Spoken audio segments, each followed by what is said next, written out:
retailed about £8, I think. But you were so happy good at that, weren't you? Yeah, it was fab. I remember, then we had just the one cleanser, which was for both oily and normal skin. And this lady, she was just, you know, she had so much oil on her face, and I gave her the one cleanser we had. And then she said, oh, I feel oily. I'm like, no, it's not oily. You just feel it. And I told her, because I said, now you made everybody not buy. I was very cross. And then I learned how not to talk to a customer in the class, I think. So, yeah, it never happened again. But thankfully now we have both, so we can use it. Yeah, but, you know. My very first class was back in '97. Wow. And my mum and her two sisters, I was eternally grateful with the 5-step basic. Oh, wow. Yeah, and I thought they bought the product because they loved me, but actually they really loved the product. I think I made quite a few mistakes, actually. You've been But then practicing for 3 months. I had. Before Think she see did personality and everything. That was, I'd read all the books and everything, but I think the mistakes were good. Because you learn. Yeah. Yeah, all good. What was the worst thing that ever happened at a class? I'll save mine because I bet it's not as bad as mine. Do you know, I can't think. Shall I Just tell tell you yours, yeah. Turned up at this lady's house, very posh house, all dressed up to the nines, rapped on the door. Hello, Pat. Shook her hand, walked in, said, would you like me to take my shoes off? She said, oh no dear, don't worry, I have my best shoes on, so that's fine. Walked through, on her cream carpet, I had chewing gum stuck to the bottom of my chewing gum stuck to the bottom of my shoe. So from that moment on, I always check to see whether shoes you'd like me off. to take your shoes off, and you know, you got your toenails painted, and you know, but either that or just check before I walk through, because that was so embarrassing. I think I remember now, mine was the fact that I got there, packed everything, and I set up everything, and I couldn't find the mirrors. And I thought to myself, I went outside, I texted my husband, I don't have the mirrors. And he said, you took so much and you still don't have the mirrors. Kind of like you check your bag and that's the day you don't have a mirror in your bag. And I just felt so incompetent, you know, so yeah. Never did that again. No. You always have a spare mirror in the bag now and one in your bag, and and the bag of mirrors as well. Or a list, a class list on the back of my door. I do that. No, I'm now, not so I organised. just glance at it. I have to, because I'd done that, and I'd actually left my whole case behind before, and I had to ring my mum, one of my very first classes, to say, can you drive my case to me 10 minutes down the road?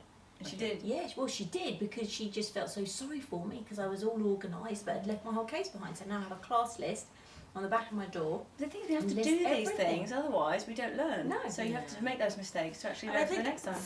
for women, women are very forgiving. That's what I've found. And then what happens is that if you don't look like you're going to have a nervous breakdown, they actually help you on. And like people will offer, do you want me to get a mirror and everything? And so what I think I should do as learning now and then knowing that these things are inevitable is you be courteous and maybe offer them a 5% discount or a 10% discount for you not being perfect on the day for them, just to say thank you. Oh, absolutely. But also as well, what I've learned is actually it's quite good for it not to go perfectly all the time, because, as Mary Kay always said, there's a consultant sat around the table, potential consultant.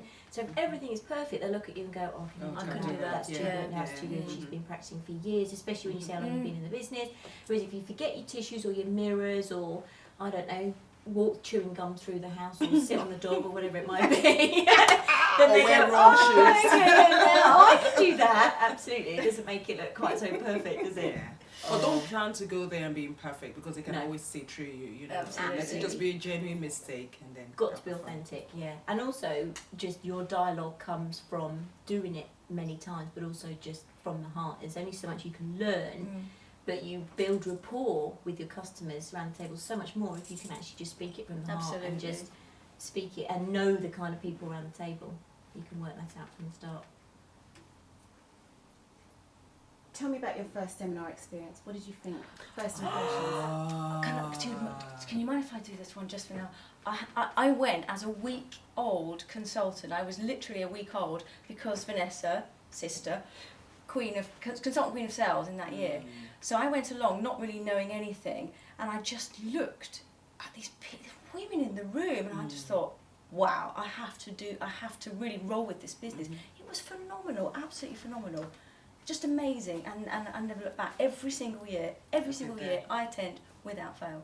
Yeah. For me, that was my very first seminar, and coming from the jeans, the Timberland boots, and life, to this place where the woman looked like, you know, and that my first seminar was the year where we had the national sales director debut. Oh, So I had yay. 5 national sales directors. I was just overwhelmed, happy, excited, like, and my husband came that year and he kept saying, you're going to be in this business for a long time. Just massaging your ego. And, you know, I was on stage for everything as well because my director had said the way to attend seminar is to rock that stage. And I didn't understand what he meant. But every time I went on stage, I was like, and this is me. I was like, I will not stumble. I will be fine. And it was amazing. The girlfriend time, the food, the dress up, and honestly, the dresses, I still have Good that fun. dress anyway, and I still wear it whenever I want to be happy. It doesn't really fit as much, but I'm still there. Yeah. Mine was 97, and I had Mum, Dad, and Brian with me. And I remember Dad kept nudging me because the lady winning everything on stage looked just like me. She looks just like you. She looks just like you. You could do that. You could do that. And then they announced Dallas seminar for consultants, and he broke it all down for me. And I just fell in love with the whole experience and actually thought I could see myself doing this. And the one message you kept hearing was, actually, these ladies are just like you. Absolutely. And then the following year I went back and was on stage speaking. So it just became a whole fantastic experience. Fabulous.